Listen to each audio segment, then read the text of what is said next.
Olá, seja muito bem-vindo, muito bem-vinda a mais um episódio do podcast Me Dá um Sorriso. E hoje eu não vou estar sozinha.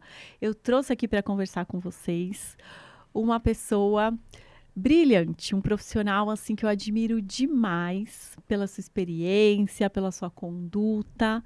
E claro, é um dos profissionais que trabalha comigo lá na minha clínica na Seudonto Estética. Trouxe aqui para conversar com vocês sobre carreira, sobre odontologia, o doutor Daniel Abraão, nosso cirurgião buco. Apresente-se aí para o pessoal, É doutor uma honra estar Daniel. aqui. Obrigado, doutora, pelo convite. Imagina, eu que agradeço. Então, eu tenho a honra de fazer parte da equipe da, da clínica da doutora Ana Carolina e represento a parte da cirurgia, né, traumatologia bucomaxilofacial, como especialista. E minha carreira já são 24 anos, né? Então, currículo que se estendeu um pouco, porque eu nunca parei de estudar desde que eu terminei a graduação. Eu sempre emendei um curso no outro e agora tem já um currículo bem extenso aí para É, contar um né? pouquinho para vocês o É que me isso. traz aqui hoje, né? A fazer a atividade que eu Aham. faço. Isso é muito legal. Eu e o doutor Daniel, a gente tem mais ou menos o mesmo tempo de formado, Pois né? é, contemporâneos. E isso é muito legal a gente trazer para o pessoal aí que está se formando, para o pessoal que está iniciando na carreira, que a gente nunca parou de estudar, né? É, Então, assim, a carreira do dentista é uma carreira que a gente segue evoluindo nos estudos, né? Que eu falei até num outro episódio, quando a gente se forma, é o início de uma é só um carreira, né? É primeiro só o passinho primeiro ali, né? passo, é a formatura, né? É o início de uma trajetória de estudos, de aprendizado, né? Coisas novas vão surgindo na odontologia que a gente precisa estar atualizado, né? Então, conta um pouquinho para o pessoal. Depois que você se formou, quais os cursos que você fez? Por que a cirurgia bucomaxilo? Pois é. Eu tive grandes professores na graduação. Isso eu reconheço hoje, tendo sido professor de graduação também. Eu vi o quanto eu fui bem amparado por grandes cadeiras com vários profissionais que eu tenho contato até hoje, né? Alguns Uhum. já se foram, mas eu tive o exemplo e a influência de excelentes professores que sempre me estimularam a isso, né? Sempre Uhum. despertaram senso crítico, a curiosidade, né? E o amparo pelo interesse que eu sempre tive em fazer pesquisa. Então, parte do que eu faço hoje começou dentro da graduação, né? Com iniciação científica. Uhum. Eu já tinha curiosidade em pesquisar algumas coisas. Eu me apaixonei por microbiologia. Não me Olha que perguntem por legal. quê, né? A gente fala, como microbiologia? Porque quem gosta, ama. Quem não gosta, odeia a É. microbiologia, né? Por ser um universo tão longe dos olhos, né? Mas Aham. e é isso que me atraía na microbiologia, Olha ver que um legal. mundo à parte que não É. era visível aos olhos, só com os instrumentos e os recursos para a gente visualizar algo muito importante para nosso trabalho, né? Que é a microbiota. A gente Uhum. trabalha num lugar extremamente habitado por dezenas, É, milhares de é. espécies e Aham. milhões em quantidade, né? Então, e aí começa a minha história dentro da graduação. Qual foi a faculdade? Eu me formei pela Unisa em 2001, ainda OSEC, na época que eu entrei, Ah, né? Era a aham, Organização é. Santamarense de Educação e Aham. Cultura. Quando a gente estava no decorrer do curso, aí ela virou uma universidade, Universidade de Santo Amaro. Legal. E aí em 2001, aí eu já também comecei esse projeto de iniciação científica, ele acabou saindo da faculdade e indo parar num instituto de pesquisa, o meu projeto, Uhum, né, que era um simples projeto de pesquisa com própolis sobre microbiota. Começou com a uhum. microbiota de alveolite, eu comecei a pesquisar Ah, já com um o meu, pouquinho de cirurgia aí. com o meu professor de microbiologia, Carlos Aham. Nascimento, um amigão meu, Olha que legal. eu falo que eles eram verdadeiros influencers, né, da época, porque É, eles os influencers influenciavam da a época gente, eram os né? professores, né? Influenciavam mesmo. E um É. professor desses marca a vida da gente, assim, Uhum, porque você passa a fazer uma atividade que você se espelha neles, né? Os professores de cirurgia também foram exemplos e muito marcantes. uhum. Daí a paixão pela cirurgia também. É. Tinha uma equipe muito grande, uma cadeira com profissionais muito qualificados, excelentes Uhum. seres humanos também, que não dá É. para associar uma coisa da outra, né? Não adianta você ser um bom tecnicista sem ser um bom ser humano, né, também. É. E eu tive professores assim de um coração enorme, Impressionante, né? Isso que você questão falou técnica. que os influencers da época, né? Eram Eu também, eu verdadeiros. me apaixonei pela ortodontia por através do meu professor, de um dos professores, Dr. Weber Ursi, que assim, eu me encantava com as aulas dele, né? O cuidado que ele tinha com a gente na A clínica, conduta, a né? conduta, né? Quando a gente se identifica, a gente quer seguir. A É, empatia, né? é, Professores que é. acolhiam histórias de alunos, né? Imagina, uma Aham, sala de 100 alunos tem muitas histórias, né? De aham. passar por cirurgias, por doença, de perda na família.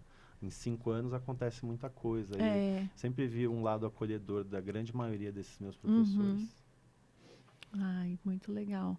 E aí você se formou então em 2001, 2001 é.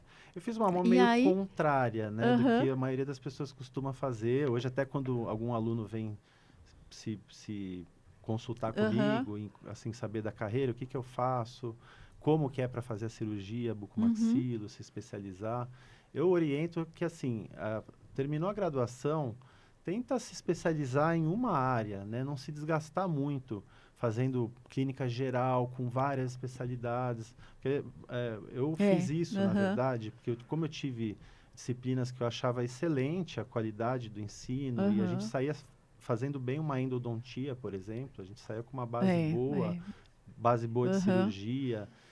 Por muitos anos eu fiz várias especialidades dentro da clínica geral, né? Eu uhum, me sentia apto, fazendo já cursos de aperfeiçoamento numa área, na outra, uhum. entrando na área de implante, que naquela época É, ainda tava peguei muito bem no o começo, início, né? né? Eu É, vi toda a migração do hexágono externo para o interno, vi surgir o aham, cone o Cone Morse, né? Morse. E daí, peraí que eu me perdi um pouquinho. Então, aí você se formou e começou a trabalhar em consultório, fazendo clínica Sim, geral, isso? sim, clínica geral, tive meu Aham, consultório próprio, né? aham. Eh, Aqui em São Paulo mesmo? não, no litoral de São Paulo, em Ah, sim, Guarujá. Fiquei sim. 17 anos e depois alcei meu voo próprio, solo, né? Aham. E logo que eu me formei, eu fiz cursos de aperfeiçoamento e eu já comecei com a carreira acadêmica, por Ah, conta do tá. projeto de Já pesquisa que eu já tinha emendou, na entendi. graduação. Esse Uhum, projeto foi aprovado, eu passei numa prova no Instituto Adolfo Lutz, né? uhum. E fiz um mestrado lá de 4 anos, na verdade, era para ter sido feito em 3 anos, mas a gente pediu uma prorrogação de 1 ano, porque tinha uma fase clínica. Eu dependia de uma Hum, clínica de faculdade, aham. o ano letivo de uma clínica de faculdade. Imagina, eu tinha que tratar 25 pacientes durante um ano letivo, aí Aí atrasou um pouquinho, a gente precisava de fez um mais pedido, tempo. né, de Aham. prorrogação, prorrogaram por mais um ano e eu defendi em 2007 meu mestrado. Então, por isso que eu falo que eu fiz uma mão um pouco contrária, É. porque eu, na verdade, eu me desgastei um pouco fisicamente, mentalmente, fazendo muitas especialidades, Uhum, né? Era um consultório que era muito familiar, a gente atendia grandes famílias, que uma ia indicando a outra, aí trazia uhum. o avô, a avó, aí eu fazia prótese, sem Entendi. gostar de fazer. Aham. Então, eu falo para o aluno, procura se especializar numa determinada área e que você consegue fazer um nome também em cima disso, né? Uhum. É mais fácil você ser uma É, referência numa é. determinada especialidade, E do que depois ir agregando, né? Se for o caso. dar É. conta, querer dar Querer conta dar de conta tudo. de tudo Mesmo no sendo início. bom, mesmo fazendo, você vai se cansar num dado momento. É. Mas tudo a tempo a gente consegue Aham. mudar o leme, É. né? E foi o que eu fiz. Depois eu, tendo uma porta de entrada para a graduação, para dar aula na graduação, através da microbiologia, eu acabei Uhum. depois também entrando numa cadeira de cirurgia, de aula. E aí a minha chefe na época falou: não, para você entrar na cadeira de cirurgia, você vai fazer a sua especialização, que era o Aham. empurrãozinho que eu precisava, né? Entendi. Ela queria que eu fizesse na São Leopoldo Mandique. Aham. E por conta de logística, eu não ter ninguém em Campinas, onde ficava, né, Ah, essa na época era especialização na só época, lá. eu pedi para ela uma chance É. de esperar 1 ano e meio para eu poder prestar a prova da USP. Meu sonho era fazer a bucomaxilo na USP. Aham. Falei, você confia em mim? Ela falou, eu confio. Então você espera esse 1 ano e meio, eu vou entrar na Vou USP, eu entrar. vou fazer especialização, Aham. não agora como você quer, nem na instituição que você quer. Uhum. Aí ela acreditou, esperamos 1 ano e meio, aí eu Olha que legal. passei na Passou na prova da prova USP, da USP. no qual me deu a chancela da bucomaxilo, né? Uhum. Que eu carrego com muito Aham. orgulho. E conta um pouquinho pra gente, como que é a atuação do bucomaxilo, né? O que o cirurgião bucomaxilo faz? Porque você sabe que muita gente acha que o cirurgião bucomaxilo de hospital é médico, Ah, sim. né? É, Esses dias, é a até conversando com uma especialidade. médica, ela me falou, não, o bucomaxilo é médico. Eu falei, Não, mas tem essa especialidade na medicina também? Não é, é um tem o cabeça e dentista. É, pescoço, né? Mas ainda assim não tem não é a mesma. algumas atuações que a gente tem. A nossa especialidade é a mais próxima da medicina, né? A gente atua dentro de hospital, junto com médicos, a gente compartilha Uhum, um centro cirúrgico que os médicos utilizam também, né? Um hospital tem um setor de bucomaxilo e a gente tem que ter um conhecimento além do que o dentista normalmente tem, uhum, né? Do corpo todo, do aham, sistema todo, né? é. Da parte sistêmica do paciente, a gente tem que ter um pouquinho mais, porque são cirurgias mais avançadas, sob anestesia geral, né? Com quadros mais severos, às vezes a gente pega tumores de grande extensão, né? Fraturas de Fraturas, face, né? ele já entra num outro âmbito mais hospitalar e a gente tem que saber lidar com isso, com os exames Uhum, que vai pedir, que são mais complexos, né?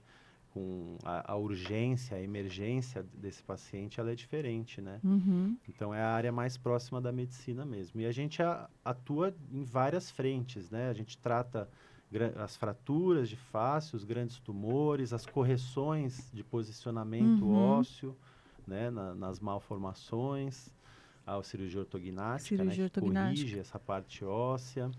As DTMs, né? Disfunções temporomandibulares, é a atuação do bucomaxilo também. Aham, Cirurgia oral menor, né? De dentes uhum. retidos, cistos, infecções, né? Então, a atuação ela é bem Bem ampla, né? ampla, né? E a parte de cirurgia oral menor pode ser feita tanto em consultório odontológico, né? Como Como em centro em centro cirúrgico, né? cirúrgico, né? Cada caso a gente avalia, né, as condições do paciente. Um paciente que oferece mais risco por alguma doença de base, a gente dá preferência para levar para um centro cirúrgico, que a gente tem um amparo melhor ali, né, de um Uhum. anestesista, mais recursos para conter uma hemorragia maior. Mas grande parte dos procedimentos que a gente faz, a gente consegue em âmbito Em âmbito ambulatorial, no no consultório, consultório né, odontológico mesmo, com né? segurança também. Aham. E essa cirurgia oral menor é, em grande maioria, o dente do siso? É o nosso carro-chefe, É, né? né? Somos seres que estão em evolução, que estão em transformação física por vários fatores ambientais, né? Uhum. E o dente do siso, coitado, virou um vilão aí É, né? da maioria das pessoas, porque nossos antepassados chegaram a ter o quarto molar, né? O nosso dente do siso é o terceiro molar. Uhum. E a gente já está É. encaminhando isso, em centenas de Aham. gerações ainda para uma extinção total Extinção desse total dente no ser do humano. siso, E né? por fatores que a gente mesmo criou para a gente, né? A nossa mandíbula, o ângulo da mandíbula, ele vai se fechando. Os nossos antepassados tinham um Uhum. ângulo maior, porque mastigavam alimentos, né, não cozidos, mais Aham. duros, trituravam, rasgavam esses Isso alimentos com os fazia dentes. com que se desenvolvesse mais, Sim, né? Crescesse uma o... mandíbula mais forte, Aham, maior, com mais dentes por necessidade, né? entendi. Hoje a gente se alimenta com alimentos cozidos, mais Alimentos, mole, papinhas, é, né, industrializados, industrializados, ultraprocessados, né? ultraprocessados, né? E isso vai fazendo com que a adaptação, né, Uhum, a necessidade caindo em desuso aí vá entendi. transformando a nossa arcada. E o dente do E siso está bem nessa posição, é, onde está é, fechando a da mandíbula ali, né? mandíbula. E aí ele acaba se formando deitado, Uhum, com angulações que fazem ele atrapalhar os outros dentes, atrapalhar nossas arcadas, formar uhum. cistos, infeccionar. É, então, vamos esclarecer quem são as pessoas que precisam tirar o dente do siso, né? Quando tem a indicação, todos os dentes do siso devem ser extraídos. Explica para o pessoal isso Essa daí, que pergunta chega essa... muito pra gente, É, né? é. Todo mundo tem que extrair dente do siso? Aham, Nem todo mundo, né?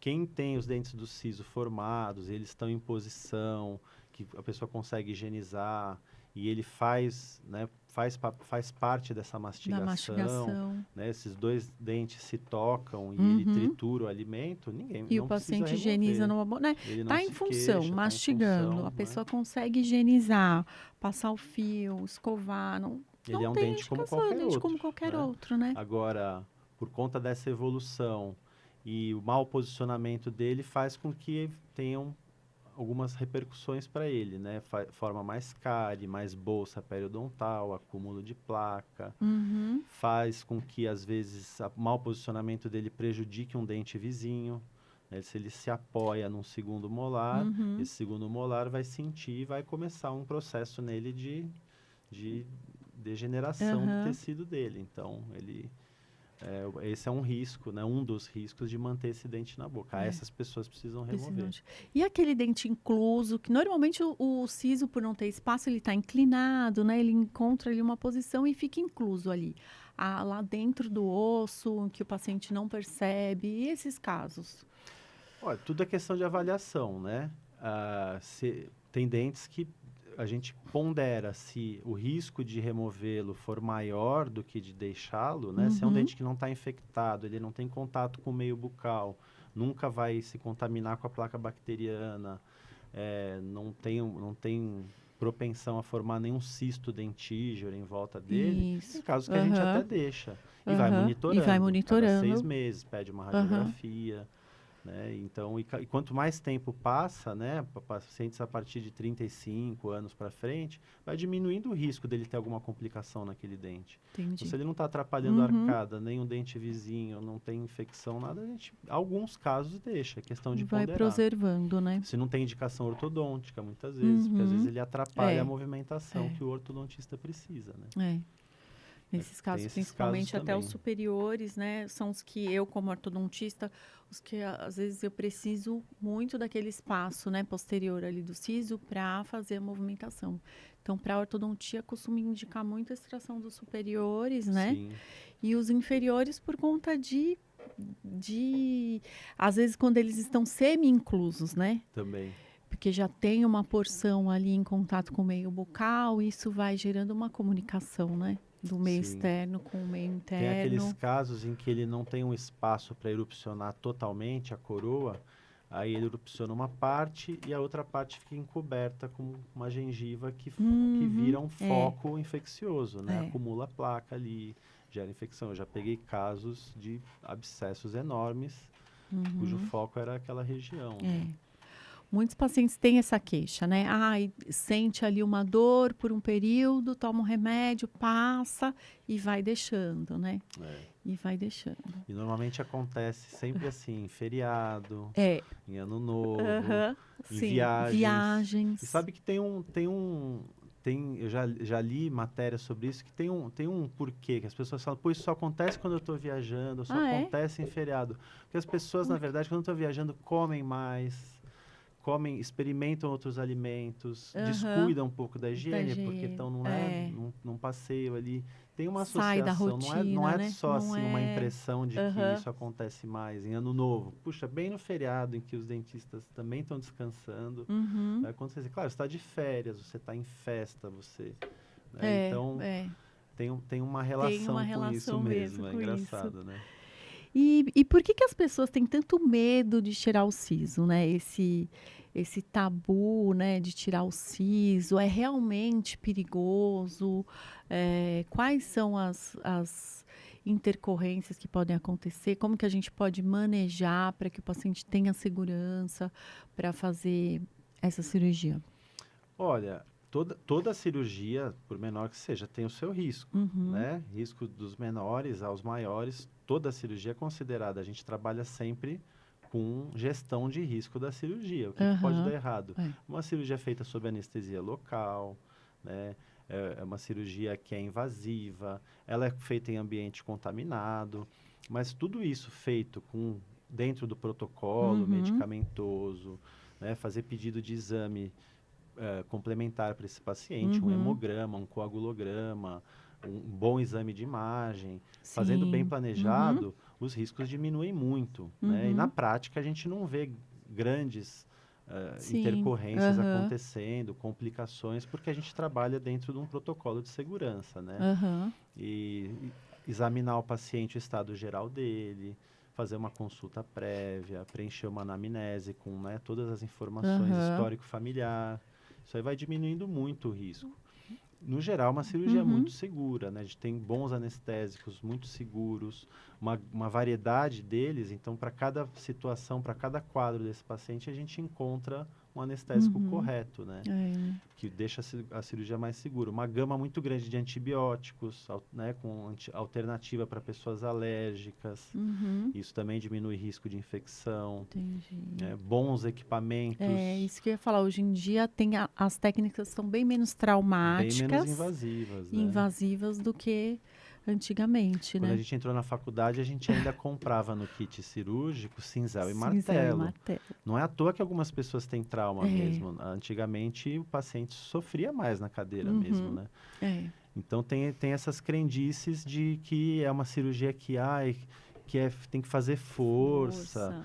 Sempre o paciente chega com uma história, né? Porque quando eu tirei o outro siso, o dentista subiu em cima de mim. Eu nunca vi essa cena, eu nunca subi em cima de um paciente, porque não é uma força hoje em dia direta, os aplicada, brutal, né? Ela é uma força que é ali controlada, né? Localizada, com elevadores específicos para cada caso. Com né? os exames de imagem, a gente já planeja antes qual movimento que a gente vai precisar fazer para, né? Para conseguir remover o dente, então... tudo planejado. Brocas, às vezes precisa, né? Muitas vezes o paciente se assusta. Nossa, teve que dividir o meu dente, cortar. Não, ainda isso bem, né? Ainda bem, né? Dividir porque o isso dente. daí evita movimentos mais Mas, traumáticos, por exemplo, o paciente né? fala que quebrou o dente. Quebrou o dente. Não, a gente secciona, né? Tudo programado, com uma boa broca, com alta rotação, mais rápido, né? Então, falando de técnicas, de equipamentos, né? A gente não tem como deixar de falar dos convênios odontológicos, né? Pois é. Que muito paciente acaba procurando o atendimento, uma cirurgia, né, dessa complexidade através de convênio odontológico, né? Então, explica um pouquinho para o pessoal como que está esse cenário aí dos convênios odontológicos para a cirurgia. Pois é, para a cirurgia é complicado porque a conta não fecha, né? Quem faz uma cirurgia dentro de um protocolo mínimo, né, de segurança, de biossegurança, com bons equipamentos, bons anestésicos, um kit de paramentação estéreo. Se você for fazer a conta ali, a gente acaba pagando para fazer essa cirurgia. Né? A não ser que você faça em condições precárias e corra o risco disso. Eu acho que não vale a pena. Não é um também, risco que a gente pode expor o paciente não vale o profissional a pena, porque também. uma hora acontece alguma coisa. Algum paciente vai ter uma intercorrência mais séria, né? Você vai ficar trabalhando sem um kit de paramentação, com anestésicos mais simples e baratos e, né, tudo de segunda, terceira linha. Aí também né, vai da opção de cada um, né? Quem gosta de trabalhar com segurança, quem gosta de dormir tranquilo, né, que o seu paciente está bem, que não correu nenhum risco mais sério, a conta não fecha. Imagina, tem convênio que paga R$ 180 numa remoção de um dente retido, que a gente leva 1h30, 2 às vezes. E não é só o material, né? É a nossa hora de consultório, é a nossa folha de pagamento, do profissional, a experiência né? do profissional. Todos esses cursos que a gente faz têm um custo, né? Por anos e anos. Deslocamento, estudo, material de primeira qualidade, tudo tem um preço, né? O que eu vejo que hoje em dia também os pacientes, pelo menos lá da clínica, né? Os pacientes são pacientes exigentes. Eles na consulta, eles me perguntam quem é o profissional que vai operar. Eles perguntam, né? Já pesquisam, né, no Google, já chegam com todo o Dr. Google. Então, assim, são pacientes exigentes, são pacientes que querem o melhor, né? Atendimento, e aí acaba que o convênio a gente não consegue oferecer pelo valor que o convênio nos repassa, né? Esse atendimento que o paciente espera, né? E mesmo assim a gente também não vai oferecer o que não for o melhor para o paciente, porque a gente está falando de saúde, a gente está falando de cirurgia, né? De odontologia, de saúde. Então, se não for o melhor, a gente não faz. Né? E o que acaba acontecendo? Quem acaba cedendo a essa pressão do convênio pelos baixos valores, né? Acaba usando um material de baixa qualidade, né? E quem só ganha aí é o convênio, porque o paciente perde Uhum. na qualidade, a gente perde no ganho também, né? E na própria qualidade do seu trabalho É. também, que não tem como fazer dessa forma. Então é melhor não fazer. Melhor não fazer, né? Porque assim, fazer para ganhar no volume, a gente está falando de saúde, né? Como que a gente faz uma cirurgia em volume, né? Um paciente Tem isso atrás do também. outro, né? Compensa para quem faz É. de uma em uma hora uma cirurgia dessa, né? É.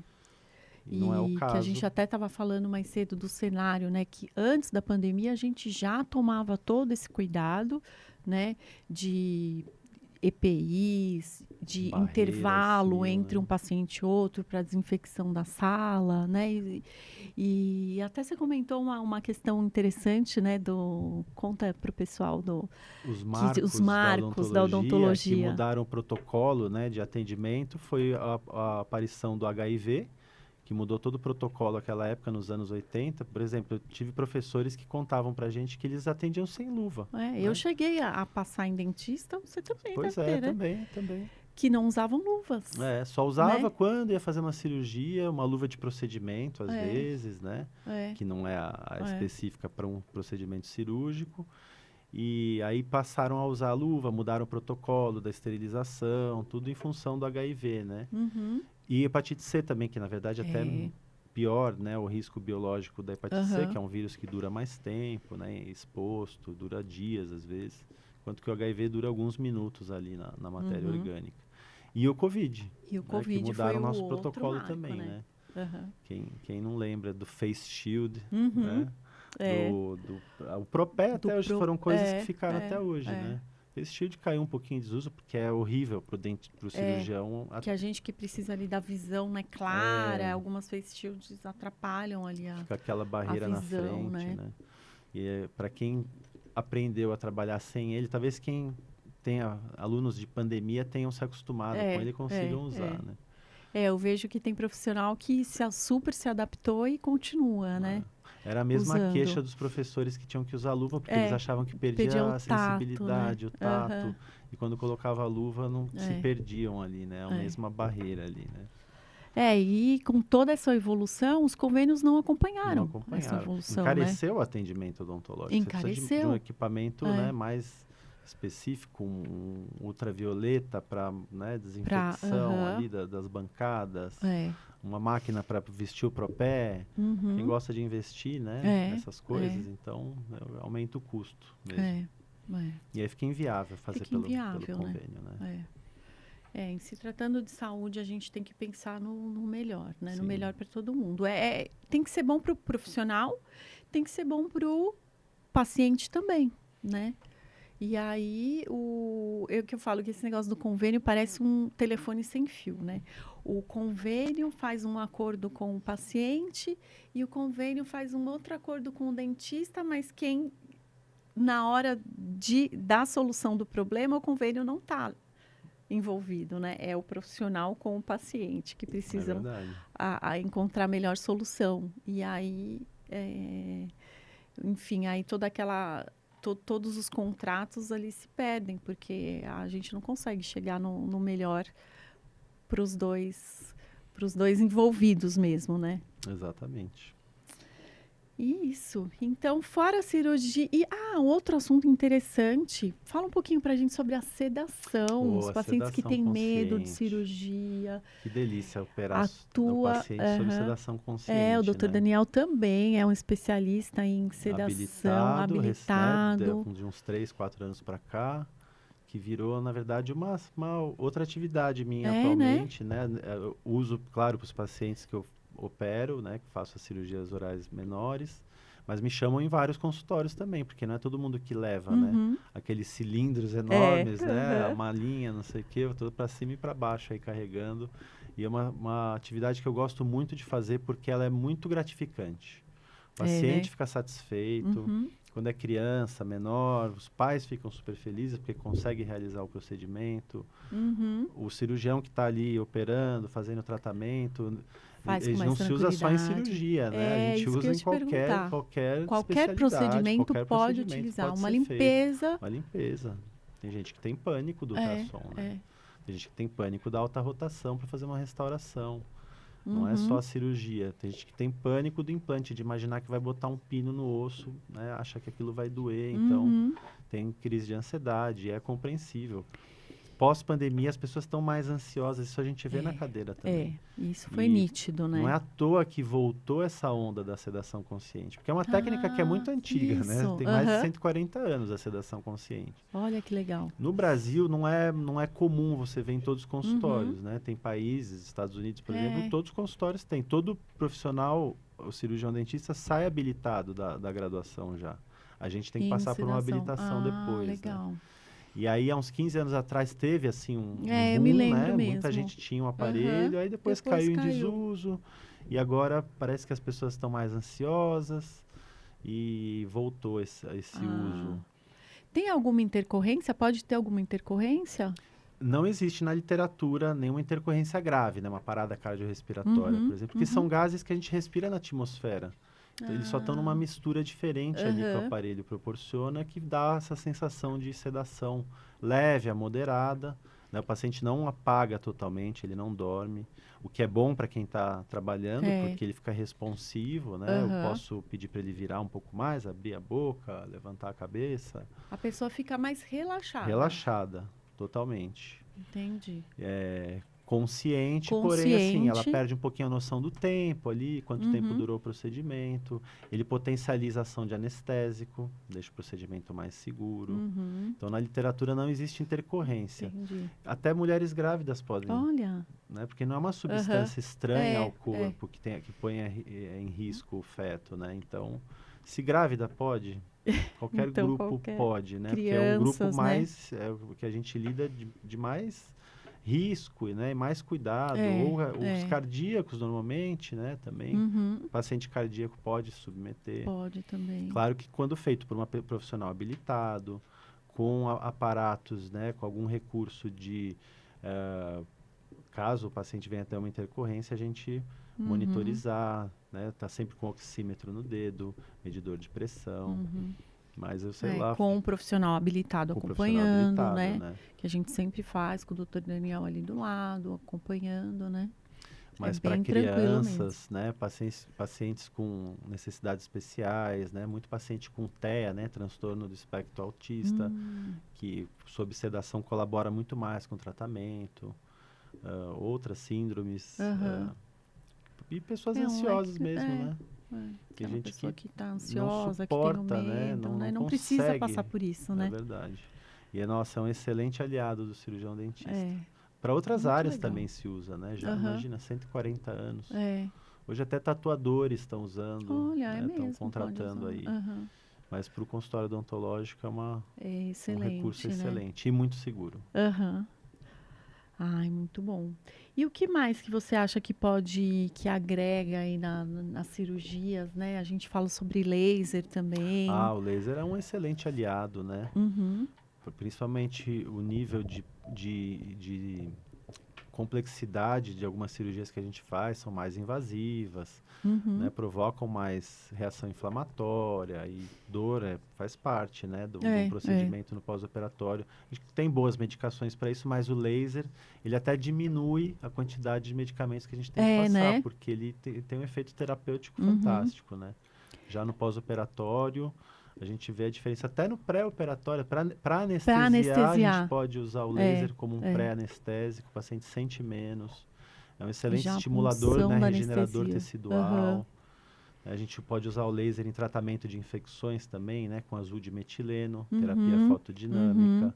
Aplica o azul de metileno, ele atrai os raios laser para a lesão e mata ali a microbiota. Então, cavidades infeccionadas, evitando até o uso de antibióticos, né? Sim. Muitas vezes a gente trata ali localmente sem precisar do antibiótico sistêmico, né? Potencializando aí essa ação antimicrobiana. Dentre outros, dentro do canal se usa também, né? Também. Tratamento de intercorrências como a parestesia, né? Como a gente faz cirurgias mais avançadas, mais invasivas, muitas vezes o contato com o nervo, né? O próprio movimento do dente sobre um nervo alveolar faz com que ele sofra uma lesão.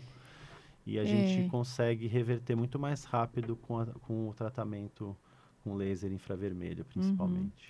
Essa é uma questão que muitos pacientes, né, perguntam, porque, olha, eu já ouvi falar que meu dente do siso está muito próximo do nervo, né, e aí tem medo de uma parestesia. É o que eu falo para os pacientes, todos os dentes aqui posteriores estão próximos do Sim, nervo, isso sim. é da anatomia, né? Vai ali da habilidade do profissional, da delicadeza, do uso das técnicas, né, na hora da Do extração, do planejamento. planejamento, Por isso a tomografia computadorizada é tão importante para a gente. É um o excelente aliado para a manejo ali gente da cirurgia, né? prever, né? Uhum. Chega um ponto que a gente não tem como evitar essa parestesia. É. Mas o paciente está ciente, né? E é aquela E questão a de pôr gente- na balança, né? Aham. Se ainda assim ele precisa remover esse dente, a gente vai fazer um tratamento prévio, às vezes com medicação. Existe o Etna, que é um medicamento que a gente usa em caso de parestesia, que reverte o quadro do paciente.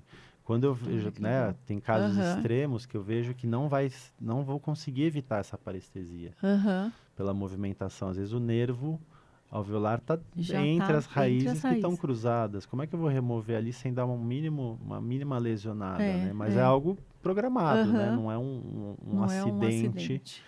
E Uhum. muitas vezes eu já prescrevo para o paciente antes, já monto um protocolo de laser para ele Uhum. e fica muito mais fácil de reverter. E a grande maioria reverte, né? Olha que legal, O né? quadro de parestesia. Mesmo após uma cirurgia, antes da cirurgia a gente já pode Em alguns casos a utilizar gente o já... laser e depois, né, para cicatrização, Sim. né? Isso tudo a gente vai agregando ao tratamento, né, para poder o paciente ter um pós-operatório melhor, É mais confortável. né, mais confortável. Menor tempo de parestesia. Aham. É muito bom, muito bom. E, bom, falamos aí da cirurgia e os implantes. Os implantes são apaixonantes, né? Uma área né? que também o bucomaxilo tem autonomia para fazer, né? Claro, a gente tem que fazer vários cursos que direcionem aí um bom planejamento, né? Uma boa execução. Tecnicamente é uma cirurgia que o procedimento em si hoje em dia está bem tranquilo da gente fazer, pouco invasivo, diferente do que os pacientes pensam, né? Vai pôr um Ficam pino no meu impressionados, osso, né? com Ficam a meio cirurgia. impressionados, mas isso aí é bem tranquilo de pós-operatório. Né? O Às osso vezes não a tem... extração é mais extração é mais traumática do que a instalação sem do dúvida. implante, né? É que o paciente não tem noção de que o osso, ele não tem sensibilidade. O que tem são os tecidos em volta dele, né? Sim. Tem terminações nervosas, mas o próprio osso mesmo, ele não tem essa sensibilidade que vai dar a impressão que colocar um pino lá vai ficar doendo depois, né? Mas só uma impressão que o paciente tem disso. Então, é muito tranquila. Também a gente utiliza o laser, né? Como um estimulador da regeneração tecidual, formação óssea que a gente precisa para travar esse implante. Isso. Alívio no pós-operatório. Hoje tem as cirurgias guiadas de implante também, que elas são menos invasivas ainda, né? Graças à computação, à tomografia computadorizada, monta um planejamento extremamente preciso e que a direção desse implante ela já vai ser conduzida por um software, né, que vai colocar ele no lugar exato. Precisa sem grandes aberturas de tecido, né? o que provoca menos reação inflamatória também. Quem diria, né, quando a gente se formou, que a gente ia ter acesso a tanta tecnologia, né? Pois é, a gente viu uma mudança bem significativa. A endodontia, como mudou, né? Como evoluiu, como os equipamentos evoluíram. São mais hoje, precisos, né? Tem tanto equipamento para endodontia, né? Na nossa época era raro você conseguir tratar um canal em sessão única. Hoje, assim, é raro você não ver um tratamento em sessão única. Né? E voltando a falar dos implantes, quais os cuidados, assim, aquelas medicações que a gente, como profissional, né? E os pacientes também têm que ficar atentos ali das contraindicações do implante. O que pode... Excelente pergunta, porque é um problema para a gente isso hoje em dia, o uso de um tipo de medicamento que chama bifosfonato. É um grupo de medicamentos que se utiliza em várias aplicações, ou preventiva, né? Na maioria das vezes preventiva, por exemplo, para tumores que têm uma predileção por fazer metástase em osso. né? Esse tipo de medicamentos, bifosfonatos, eles previnem essa metástase óssea, previnem fraturas ósseas principalmente mulheres, né, que têm uma propensão maior por questões hormonais, de com ter osteopenia, né? osteoporose. E o que eles fazem? Esses medicamentos, eles paralisam o osso, né? O nosso osso está sempre se remodelando, ele está em constante transição celular ali, né? Produzindo matriz e se remodelando. Tem células que formam o osso e tem células que, entre aspas, comem o nosso próprio osso, que são os osteoclastos. Esses medicamentos, eles paralisam todo esse metabolismo. Então, o osso fica estático, ele não tem a capacidade de se regenerar. Remodelação, né? O grande problema disso, é excelente você trazer isso, porque os médicos dão essa medicação e não avisam. Você tem que avisar o seu cirurgião dentista que você toma essa medicação. Eles falam, toma isso que é uma vitamina para o osso. Para prevenir. Primeiro que não é uma vitamina. É um medicamento de uma ação poderosíssima, sistêmica, né? grande, É excelente, eu não tô falando mal dos bisfosfonatos, eles têm uma aplicação excelente, desde que avisem o paciente que ele não pode passar por um procedimento odontológico, principalmente quando o uso é injetável. Para você ter uma ideia, você tem que esperar um ano esse medicamento ser eliminado do seu corpo. E um simples procedimento, uma simples extração de uma raiz, já pode, o osso não vai reparar. O que vai acontecer ali? Vai infeccionar esse osso. E aí ele infecciona, às vezes essa infecção se estende, né? Chega perto de nervos, vai agravando o quadro. É difícil de reverter, tem que tomar muita medicação, fazer câmara hiperbárica, usar ozônio, procedimento cirúrgico de debridação, de limpeza daquele osso. Né? O laser se usa bastante também nesses tratamento, casos, né? O fotodinâmico para tentar matar essa microbiota. Quando o osso infecta, né, uma osteomielite é muito séria. E eu já vi casos de osteomielite espontânea, sem que a paciente passasse por um procedimento odontológico. Olha só. Só o fato da prótese removível apoiar com a medicação. Pois Entendi. Mesmo sem... Só uma prótese removível, né, de suporte mucoso, só o contato da prótese com a mucosa e o osso que está ali suportando causa uma necrose espontânea, aquela gengiva abre, expõe o osso, é difícil reverter. Às vezes leva meses, né? E um detalhe simples, só o médico avisar. Avisar, o paciente avisa o cirurgião dentista e a gente tem uma previsibilidade maior. Já fiz casos em que eu sabia que a paciente tinha tomado, conversei com o médico dessa paciente, ela tinha tomado há 4 meses um Aclasta da vida, né, Zometa, esses injetáveis, tem que esperar 1 ano, mas o médico falou, olha, ela urge em remover esses dentes. O risco de permanecer com focos infecciosos era maior. Era uma paciente que tinha um quadro sistêmico complicado. E o médico autorizou, falou, vamos correr o risco porque é necessário. No fim deu tudo certo, tem casos e casos. Mas muitos casos... Precisa ser monitorado. Um simples procedimento ali que envolva a reparação óssea, ou mesmo um espontâneo, uma inflamação na gengiva que tem repercussão na parte óssea, pode desencadear uma necrose ali, é uma coisa bem séria. Então, prestem atenção, você que está em casa, se o seu médico, principalmente senhoras, né, de idade mais avançada, com osteopenia, osteoporose, ou pacientes em tratamento de câncer, homens ou mulheres, né, muitos homens com câncer de próstata, em que tem uma predileção por metástase óssea, usam esse Aclasta.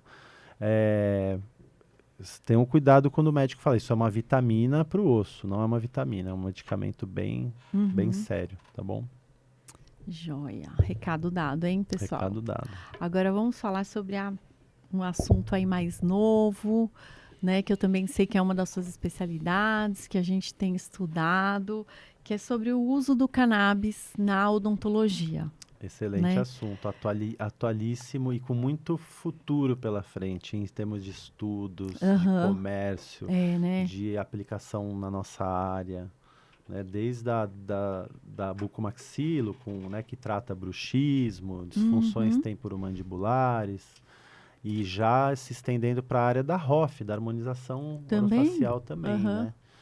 Tem bastante estudo sendo feito nessa área, na área de enxertia, de regeneração óssea guiada para implante, né? Existe um dos componentes da cannabis, que a gente vai falar um pouquinho agora também, explicar para quem está em casa entender a diferença, principalmente, a gente vai começar falando da diferença da cannabis recreativa para a cannabis medicinal. As pessoas confundem muito. Às vezes eu, né, ofereço para um paciente um tratamento à base de óleo de cannabis e pergunto, mas eu vou ficar viciado, você vai me deixar doidão. É a primeira coisa que as pessoas associam, né? Uma coisa não tem nada a ver com a outra, ela é bem distinta. Né? Bom, então começando, por que prescrever o cannabis na odontologia?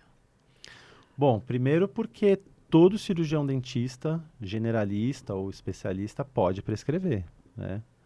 A gente já tem essa autonomia. A gente não precisa de uma habilitação específica para prescrever. O que a gente precisa é saber, é um universo à parte. É muito diferente sobre o assunto, né? É muito diferente da prescrição dos alopáticos, né? Até a forma de prescrever, a receita é diferente.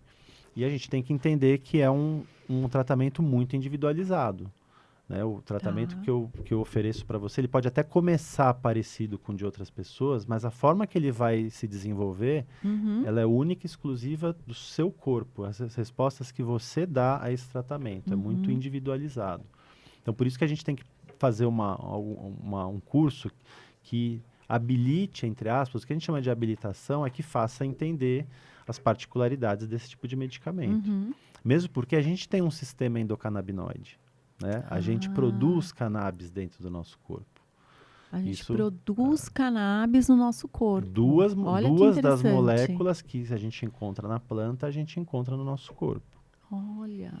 Nesse exato momento, você tem pequenas porções de cannabis sendo produzidas em todas as suas células. Então, os peixes têm isso, os mamíferos têm, outras plantas.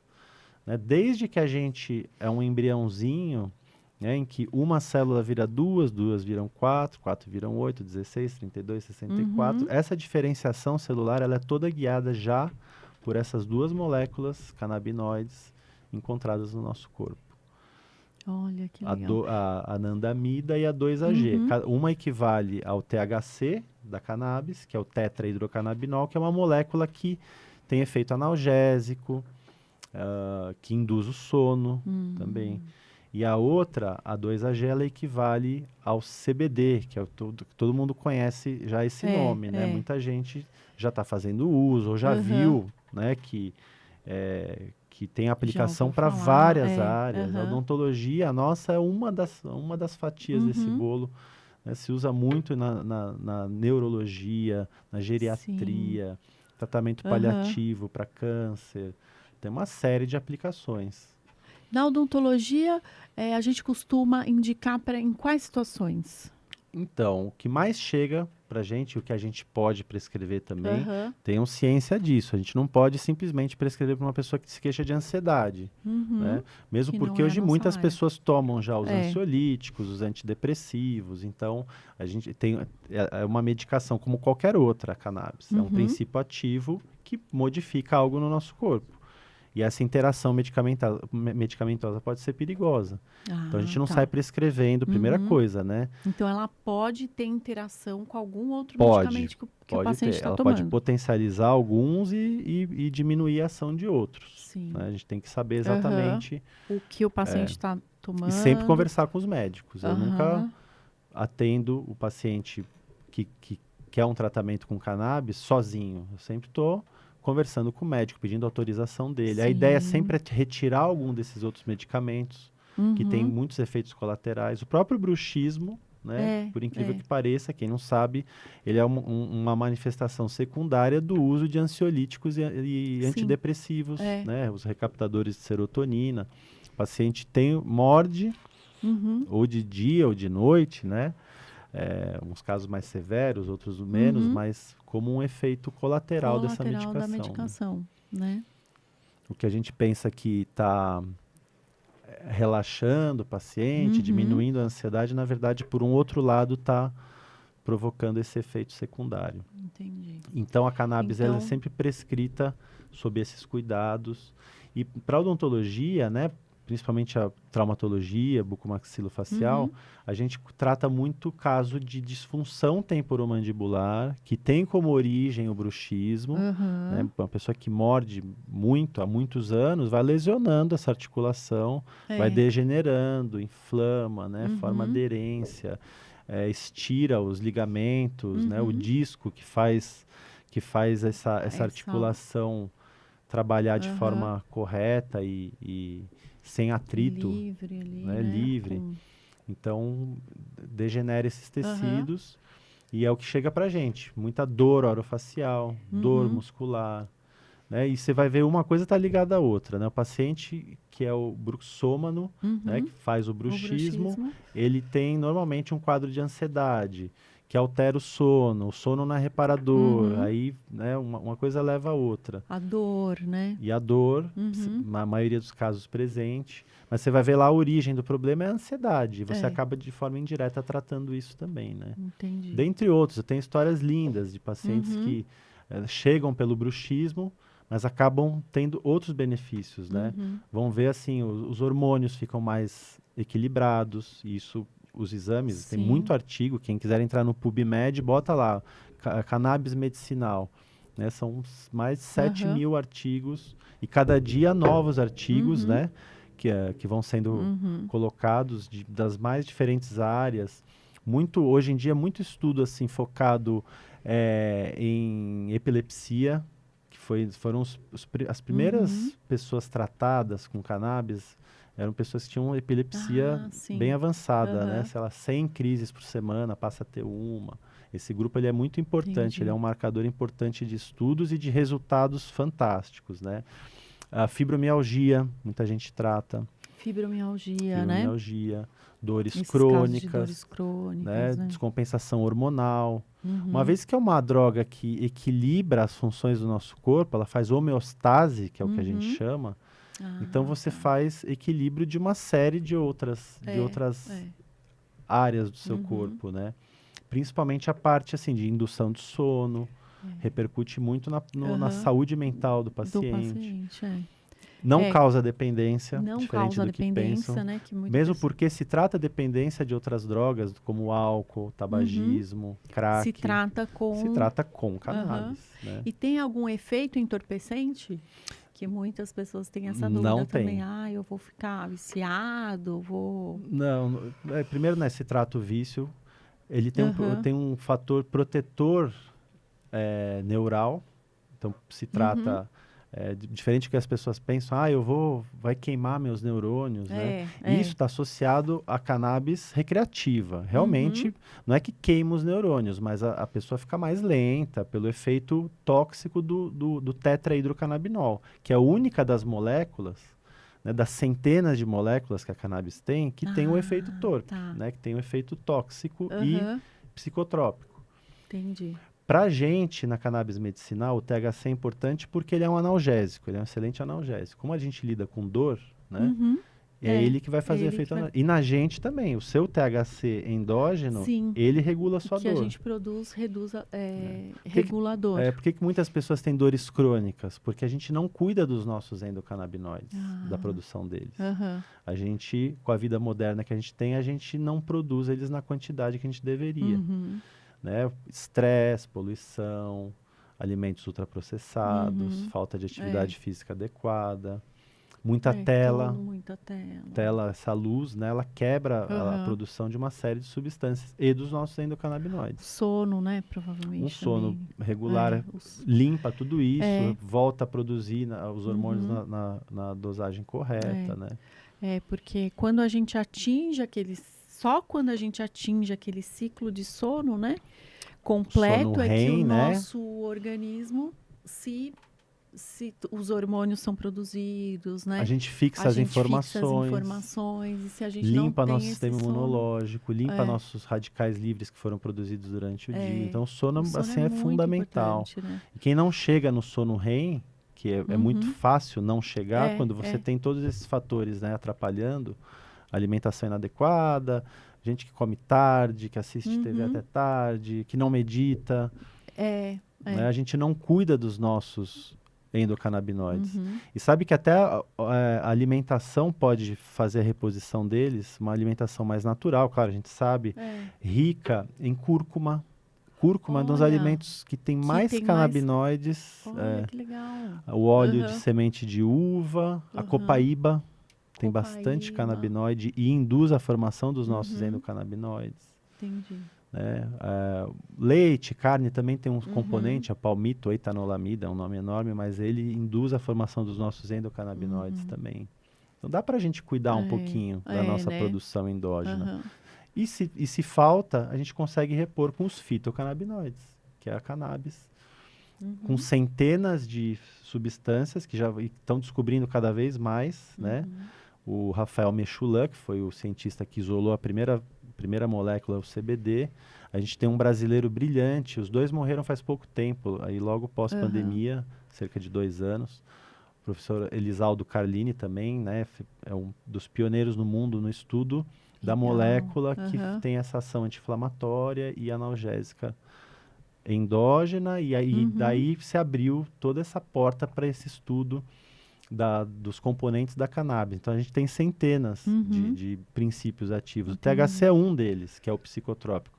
Para a gente, até por questão legal, ele é permitido só 0,3% nos nossos olhos, né? Mas é o suficiente, microdose é o suficiente para não ter efeito de torpor, como você perguntou, e ter o efeito analgésico desejado. Entendi.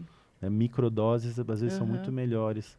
Assim é a psilocibina, que se extrai dos cogumelos. Se usa ela em microdose, sem efeito torpe, né, para tratar ansiedade, depressão. Também tem estudos fantásticos no Brasil. Aí o doutor faz a análise do paciente. Sim, a anamnese tem que ser muito completa.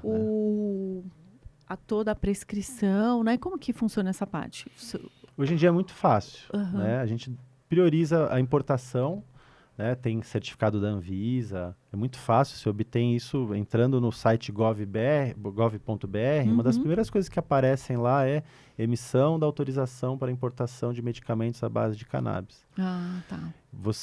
Que é muito específico, você pode autorizar, né, apenas aquele óleo que você vai comprar naquela formulação, naquela concentração, daquela marca, é uma coisa muito específica e muito séria. Que o doutor orienta o paciente na receita. Oriento na receita. Para cada caso a gente indica, como são muitos canabinoides, né? Por isso que a anamnese tem que ser tão completa, a gente avalia o que tem ali, né? Se é uma inflamação mais intensa, né? Se a dor é a queixa principal do paciente, se é a ansiedade. E eu brinco que cada paciente é como se tivesse uma mesa de som em que você regula a sua mesa de som. O desenho dela é único, o meu vai ser outro, porque cada corpo responde de uma forma ao uso da cannabis.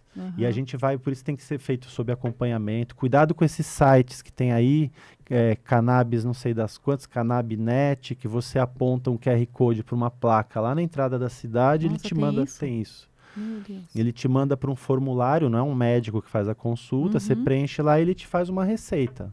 Né? Não é assim. Um paciente, quem faz, né, com seriedade a prescrição de cannabis, tem que acompanhar o paciente na primeira semana, 15 dias, 1 mês, 3 meses, porque a mesinha de som, a gente vai equalizando conforme o que ele responde. Entendi. Tem o acompanhamento. Né? Não pode ser tomado demais, porque tem gente que se empolga. Igual, sei lá, você toma uma dipirona para dor de cabeça. Qual que é a tendência do paciente? Tomar mais para essa dor passar, né? A cannabis tem um limite para isso.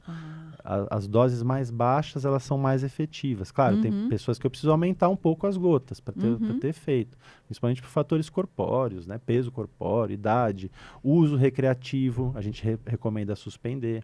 Das primeiras perguntas que eu faço, você já teve contato com a cannabis na vida em algum momento? Né? Faz uso recreativo, que aí a orientação é que ele pare, porque vai bagunçar. Eu preciso saber exatamente a dose que eu estou dando para ele, para mexer na mesinha de som dele, de forma que ele vai oferecer uma resposta satisfatória à sintomatologia que ele trouxe, né? E aí, quando faz uso recreativo, se bagunça, porque o uso recreativo, ele visa o quê? Uma grande quantidade de THC. Eu não tenho só o THC, eu tenho o CBD. Olha o número de moléculas que eu tenho. O CBD, que é o canabidiol, que é o que a gente encontra em maior quantidade. Por isso que muita gente fala, eu estou tomando CBD. Na verdade, se ele está tomando um CBD que se chama Full Spectrum, que tem todos os componentes, ele está tomando canabidiol, o CBG, que é o canabigerol, o CBN, que é o canabinol, o CBC, que é o canabicromeno, o THCV, que é a tetrahidrocanabivarina, os terpenos, que dão um cheiro característico, eles também induzem a formação dos nossos endocannabinoides, né? Flavonoides, que são moléculas que protegem as plantas de radiação solar, quebram os oxidantes. Então, a gente está ingerindo tudo isso, na verdade, né? Então, o CBD é só um nome que virou referência, assim, né? A gente está, na verdade, ingerindo todas. É um universo à parte. Um universo, né? Mas é encantador, porque tem pessoas que, por exemplo, diminuem o bruxismo, a dor orofacial e de quebra sempre relatam alguma outra coisa. Por exemplo, eu tenho um paciente do Piauí que sofria de tremores essenciais, né?